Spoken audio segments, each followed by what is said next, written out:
Mes chers frères et sœurs, dans le Seigneur, Nzambe apambola bino partout vous allez. Bandeko na ngai, c'est vrai que batebele babengi ngai pour na pesa ki bango promesse que nako tia mateya ya le péché et ses conséquences, et remèdes. Alors bandeko mutumiselai kama mingi parce que mateya oyo na tiaka yango na Congo number 1. Me bino obolanda ngai surtout balingaka mateya na ngai boyebi yango ke ba sataniste bakendaka na Congo number 1. Nayebi te so bakontaktaka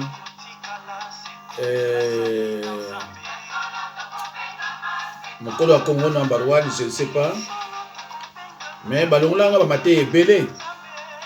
Alors parmi bamate ya bango balongolaka nazana bato ya Canada na États-Unis bango to asignala inga ke noto mona baso mate yango te. Alors bazo ko réclamer mate yango vraiment ezonga. Bandeko bato o baninga penza mateya sozo landa yanga ozala décider. C'est vrai que mes chers frères et sœurs dans le Seigneur, ezabino ebele bozo landanga ebele baninga susu mateya ya Nzambe te. Balingi koyoka mateya te. Mais bandeko nanga nazozo bato ebele osambela kwa na sambela kate. Naza kozwa bato ebele soki obengi ngai na koloba na ozana na papier na stylo na cahier na kitambala soza mwasi. Comme ça nga na yo pe totanga parole. Parce que eloko ko sauver yo ezaka parole na prière.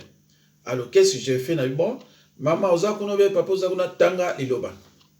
Au moins loba na mutu loka na 1 Corinthiens 6:18. Mais ce qui m'tasa bandai ko lukango mais le mec qui est dans l'église. Mais comment tu as dans l'église par exemple 1 Corinthiens 6:18 au yébi tu pas exaté.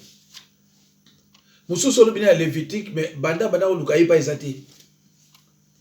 Mais à quelle église?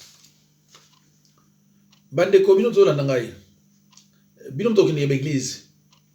Bolingi te ba prêcher bino sur le péché. Bolingi amote. Boso bo message na ba prêcher bino ba prospérité. Kaka yango na bokanga na yango. Menga mateya o nazocha le péché, ses conséquences et remèdes. Ce que sili na ocha confession et repentance. Ce confession et repentance sili na ocha l'envoûtement. C'est pour cela bandeko. Ce qui ozana ndeko na yo aza musika olingaka ye mais alingi liloba. Loba ne a s'abonner pa na ngai parce que na yoka liloba moko oyo peut-être ayo ko amote pa bato mususu. Pe a oza décider. Ce que ozana na liloba pa na nga. Bato ebele ba pesa bino mateya wana na ba YouTube ba ebinga. Soko zo landa mateya nanga ozala jamais dessus. Na yebi de A ti na Z T. Mina ko yeba de A ti na Y ou bien W. Alors bandeko na ngai. Tokotala péché lingolo banini. Nous allons définir le mot péché. Qu'est-ce qu'on entend par péché? Bandeko na kena na province moko to solo na serment à Christ. A tout ninga soko tonga mutu ya péché. Nabine ma sœur ko tonga mutu est interdit na Bible za péché. Albi ah papa mais ce qui ndeko na pe ba péché za mystique ngabite péché za mystique te. Loba yom to za mystique mais péché za mystique te.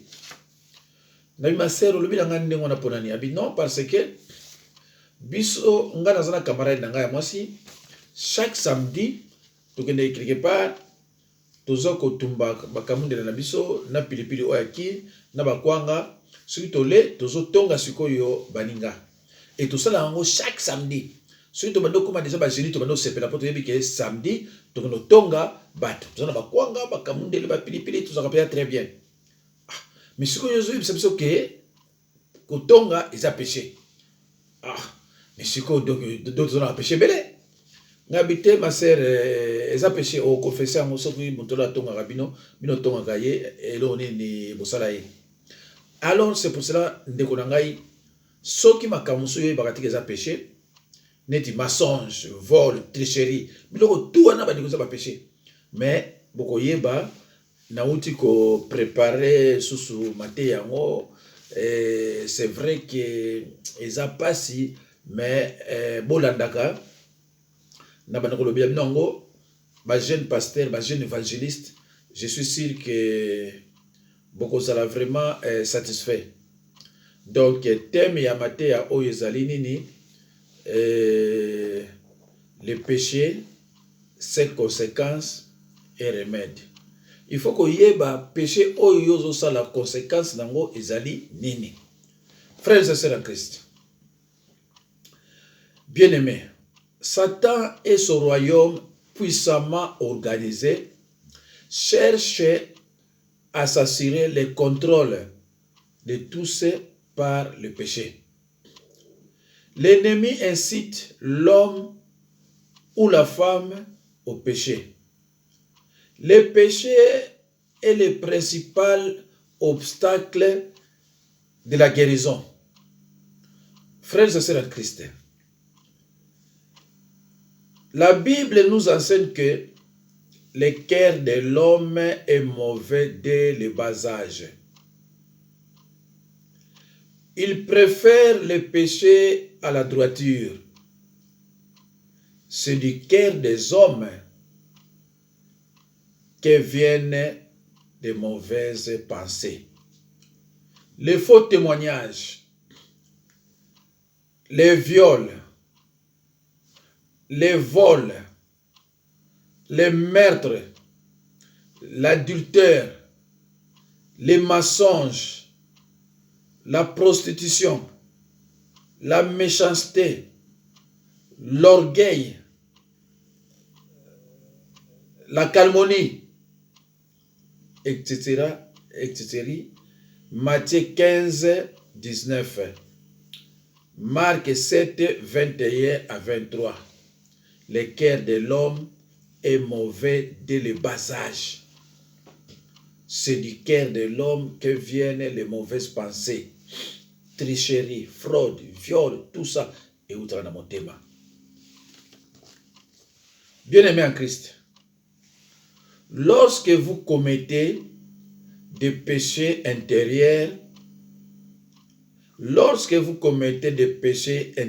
sans les confesser, vous devenez vulnérable aux attaques de l'ennemi. Par conséquent, l'ennemi a la possibilité de vous attaquer, vous et vos enfants, parce que vous avez ouvert, n'est-ce pas, une porte d'entrée. Par cette porte d'entrée ouverte par le péché, les démons peuvent entrer et ravager votre vie. Mes chers frères et sœurs, dans le Seigneur, soyez attentifs. Suivez attentivement cet enseignement qui a pour thème le péché, ses conséquences et remèdes.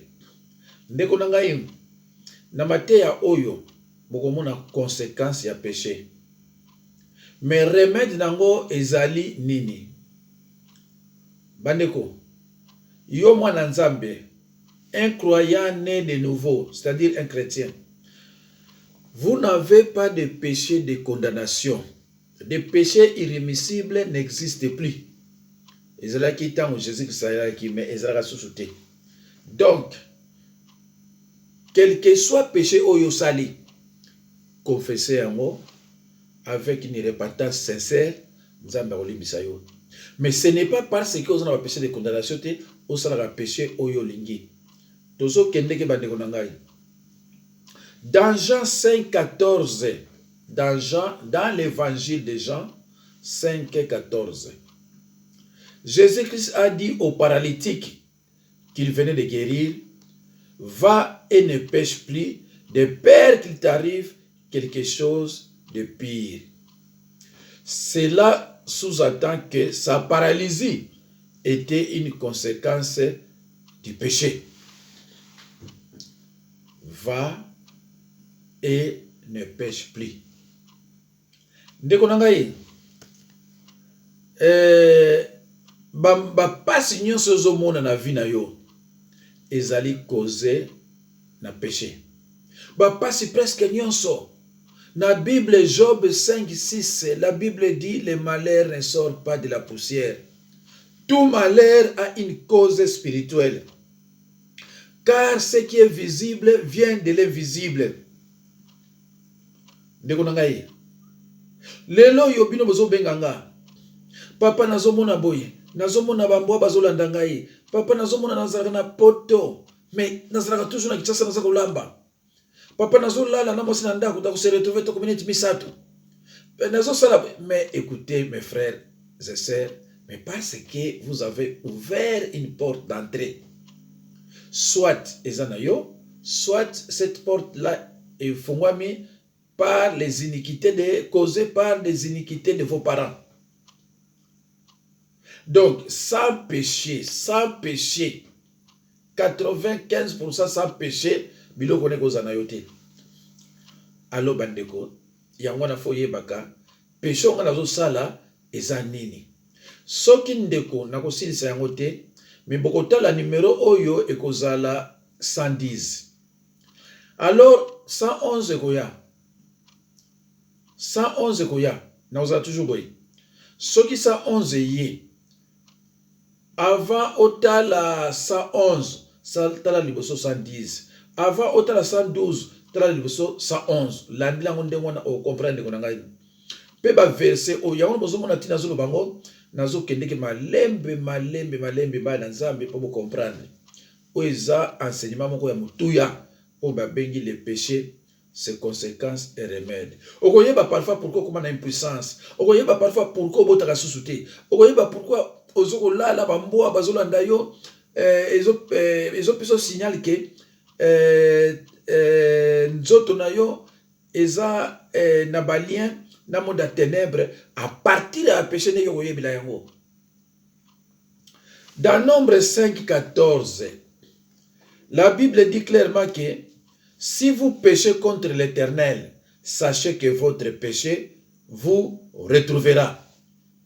Ndeko na ngai, soko péché ki na matadi, o péché ki na kinanga malozi, oke na yunga o péché, oke na tulankutu yo péché, oke na yanga pompe o péché, na bande nango péché.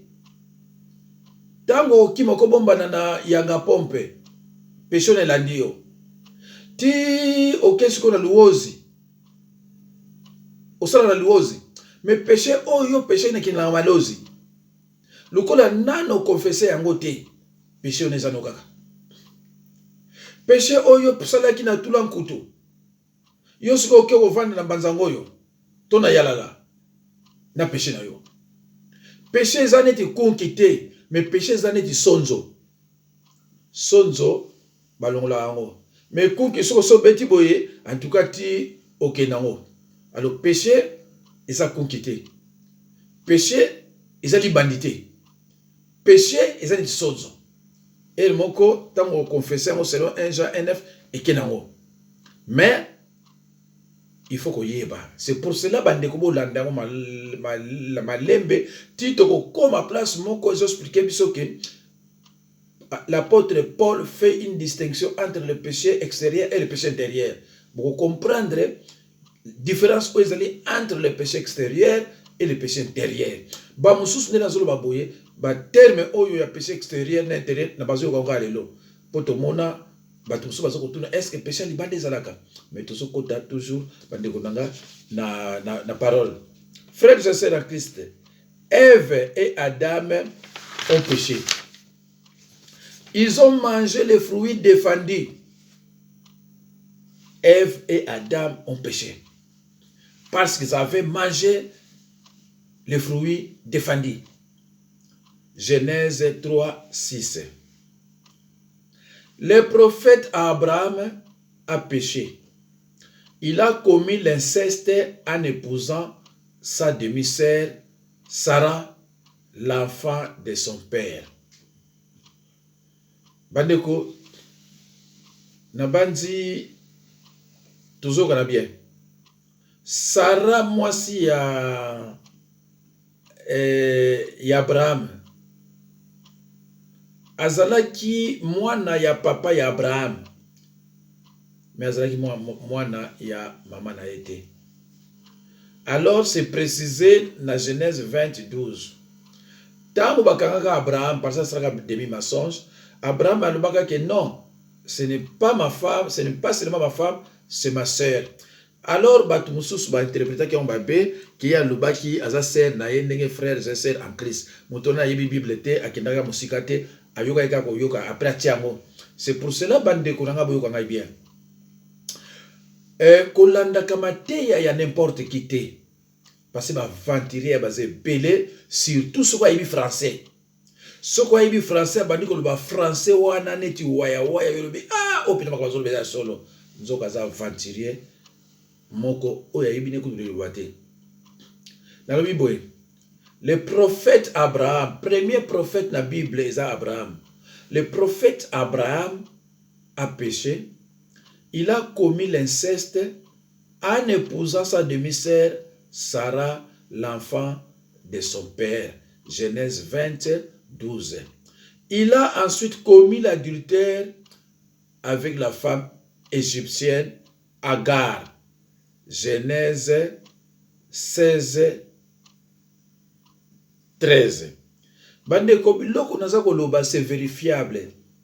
Ce qui ont moni que net ka moi doute ali naza gentil nazo pesaka ba verset biblique. À partir de la verset biblique wanande yo okoluka o comprendre pe olandela yango. Ndeko, il faut toujours examiner les écritures. Lukaka oyeba oyo baza ko enseigner yo soki eza yango to eza yango te. Jacob a péché. Il a volé la bénédiction de son frère. Jacob a péché. Il a volé, n'est-ce pas, la bénédiction de son frère. C'était en complicité avec sa mère. Genèse 27, 19. Le roi David, l'homme selon le cœur de Dieu, a péché. Il a commandité la mort d'Uri, le mari de Bathsheba. 2 Samuel, chapitre 11, verset 15. Bande konanga ibato balingi loba boko sepela.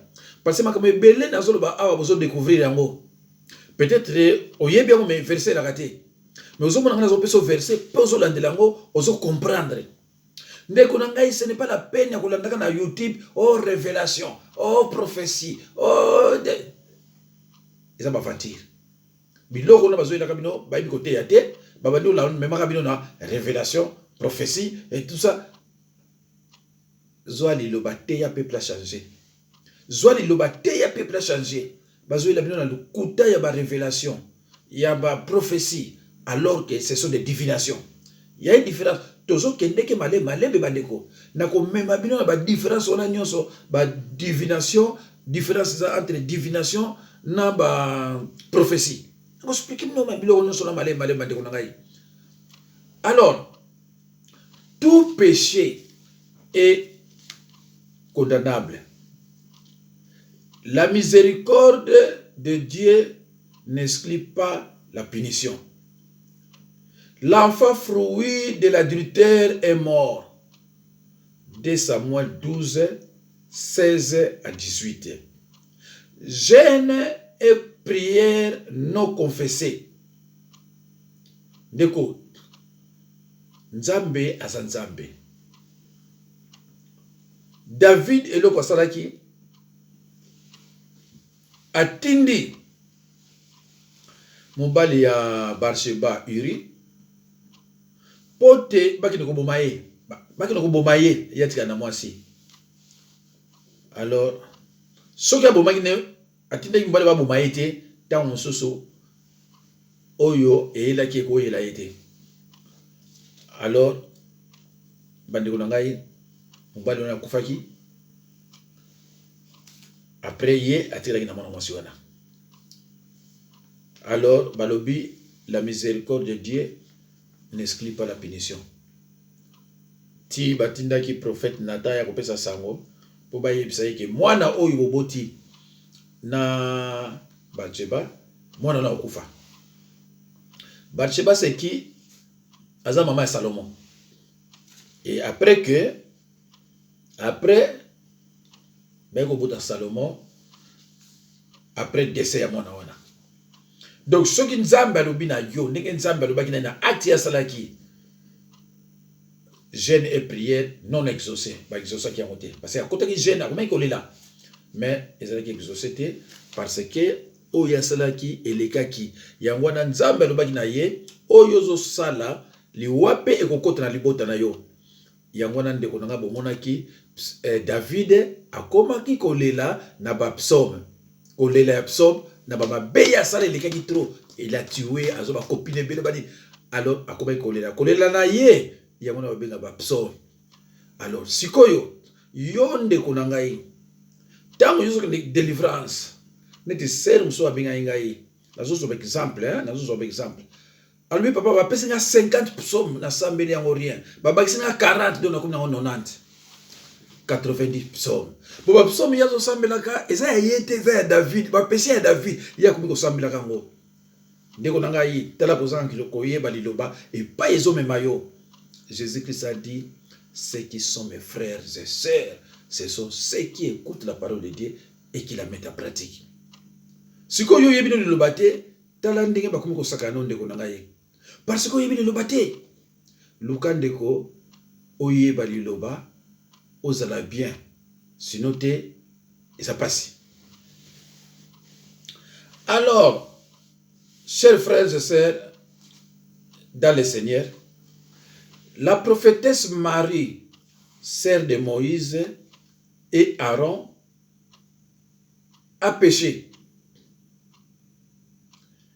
Elle a été frappée de la lèpre et fut exclue du camp pendant 7 jours. Mes chers frères et sœurs, la prophétesse Marie a péché qui? Pourquoi a péché qui? Moussel Nzambe, d'après yé, a salaki kobo, a mon avis, a péché. Mais pas ya Nzambe, et salaki péché. Moïse, Nzambe a tché moi si nanzela na ye, parce que yé baki ke, Moïse a yé baka déjà basi. Alors, à côté kaka yé boité, a kende ke sa moi si, a tché moi si nanzela na ye. Moïse a dit moi sona, baki na ye. Marie nande kone Aaron ba benga ngo kobo. Nzambe amona ngo kobo te. Nzambe sepeli tendeni ba juger mosal na ye. Mosal na Nzambe. Oyo Nzambe apesi ye ba mission. Alo bande ko ngai esuka kinini Marie a été frappée de la lèpre et fut exclue du camp pendant 7 jours. Ils ont un nombre 12, 10 à 15. De toute façon, nombre 12, 10 à 15. Ce qui est aujourd'hui, chapitre 12, au dernier oignon, on va comprendre l'histoire et zandengeni. Bande kunangai, ce qui est moni, mutu, azako critiquer Moussa Nzambe, bima. Tango susu oyebite problème nini yazana mona Moussa Nzambe.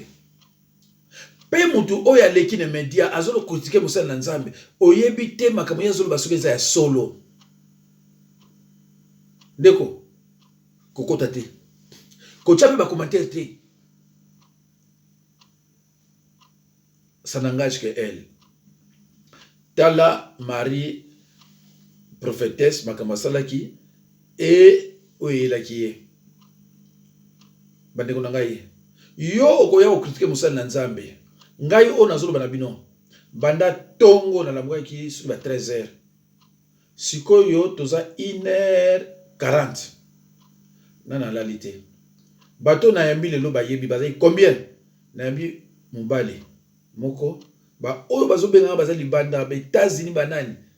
Ba Espagne, Portugal. Ti mosusu na toka bwaneka siko na bino ma sœur, Zara Nokuna, n'a pas la vidéo parce que bateau bazo rappeler les péchés. N'a pas essayé de parole d'honneur. Ce que n'a salé à monter, bah on a dit ah mais tu ne tiens pas tes paroles. Donc il y a un azor salé. Bon si comme on a azor on a passé à boyer. Mutu moko boyer à boyer ba kotinda ya salir nga. Yo si ko yebi na yo rien. Alors quand on va dire appuyer mutu wana, oyo ko commettre sous péché de participation et ko créer sous un problème. Alors bande konangai Dieu l'a puni sévèrement pour avoir jugé un ouais de Dieu. Ndeko, Dieu l'a puni sévèrement pour avoir jugé un ouais de Dieu. Ezangate, kolanda ka bato bataka ba commentaire te. Yo la ngai après Bible. Considérez où est la Bible. Considérez mingi yangate mais considérez où est la Bible. Bible zo bana yo ko sala boyete. Bato bataka ba commentaire. O bazana misala mabe. Baba no boye no. Kolanda yete. Yo landa yaza wana za na mission na ye. Ce qui mission zote ya makamba bien, yazo ya pas détruire. Ye azana mission de ba pesier. Yo okota na mission na yete. Et puis na ko lobana oboye. So na te makamba nzambe. Talaka moto ataka ba kabamba be. Zwa kombo na ye comment quelque part. So moni sur lobi moni ka so moni to mi 3 fois. Yeba que oza faire na sorcier. Oyebi disaki ah moto yo aza milimo mabe. Et mko musupe meka o rappeler pe kana ba commentaire. Parce que makamba nzambe basana na ngote. Makamba nzambe ndinga na zulu bango boye. Na zulu bango avec beaucoup d'amour. Pour nous aider peuple de Dieu. Ce qui yo au monique et le comme clocher. Tia commentaire na yo mais avec amour. Ce qui ozo tia commentaire ya ndenga mabe na ko senga na yo ndeko na ngai olanda ngate parce que na yebiote na tinde ko olanda ngate kende ko landa biloko mususu. Tikaba na nzambe bazala éclairé. Alors mes chers frères et sœurs, définition du mot péché. Mes chers frères et sœurs, prenez vos Bibles et ouvrez-les avec beaucoup de joie, avec humilité. Nous allons lire dans le livre de 1 Samuel 15, 24. J'ai lu au nom de Jésus-Christ. Alors, Saoul dit à Samuel, j'ai péché car j'ai transgressé l'ordre de l'Éternel et tes propres paroles. Je craignais les peuples et j'ai écouté sa voix. Olie ya banga nzambe, ye abangi peuple, pe ayoki oyo bango baza koloba. Ndeko na ngai, il faut oyoka kaya nzambe. Banga kande nzambe, tchakande liloba en pratique. Mais, lisons dans Ésaïe 53, 6a. J'ai lu au nom de Jésus-Christ. Nous étions tous errants comme des brebis. Chacun suivait sa propre voie. Biso nyonso topanzanaki lokola ba meme. Tokomaki kokende moto na moto na nzela na ye. Et c'est vrai que ceux qui l'ont besoin de pratiquer. Et là on est au labino, bokomi yoke awa yake awa yoke pa. Et selon l'épître de Jacques 4, 17, la Bible dit, celui qui sait faire le bien et qui ne le fait pas commet un péché. Mes chers frères et sœurs, Jacques 4, 17, celui donc qui sait faire le bien et qui ne le fait pas commet un péché. Donc, yo yebike, likambu oyo sala, eza ya malamu te. Mais ozo sala yango, elobami que tu commets un péché. Mes chers frères et sœurs dans le Seigneur, en se référant sur les 3 versets que nous venons de lire, le mot péché signifie faire sa propre volonté et non celle de Dieu. Chers frères et sœurs dans le Seigneur, dans 1 Jean 3, 4, Dans 1 Jean chapitre 3, verset 4, l'apôtre Jean donne une définition incontournable. Il dit, le péché, c'est la violation de la loi. Celui qui commet le péché viole la loi de Dieu. Frères et sœurs en Christ, le péché constitue la transgression des lois. C'est ce qui est écrit dans la première épître de Jean, chapitre 3, verset 4. Cette définition est claire et ne demande aucune explication, aucune interprétation. Non. Vous ne pouvez pas continuer à vivre dans le péché et transgresser les lois sous prétexte que vous êtes maintenant sous la grâce et non sous la loi. Et ça n'a pas de belé bande konangai bato yo bayaki barubida bino. Nous ne sommes pas sous la loi, nous sommes sous la grâce. Mais ce que nous avons, qu'est-ce que signifie nous ne sommes plus sous la loi, mais sous la grâce? C'est pour cela, dans le Bible, vous ne pouvez pas, n'est-ce pas, continuer à vivre dans le péché et transgresser les lois sous prétexte que vous êtes maintenant sous la grâce et non sous la loi. Bien-aimés en Christ, la grâce divine constitue le pardon de vos péchés, c'est-à-dire la rémission des péchés que vous avez commis et dont vous êtes repentis. Il y aurait donc contradiction si vous continuez à transgresser les lois tout en prétendant que vous êtes sous la grâce.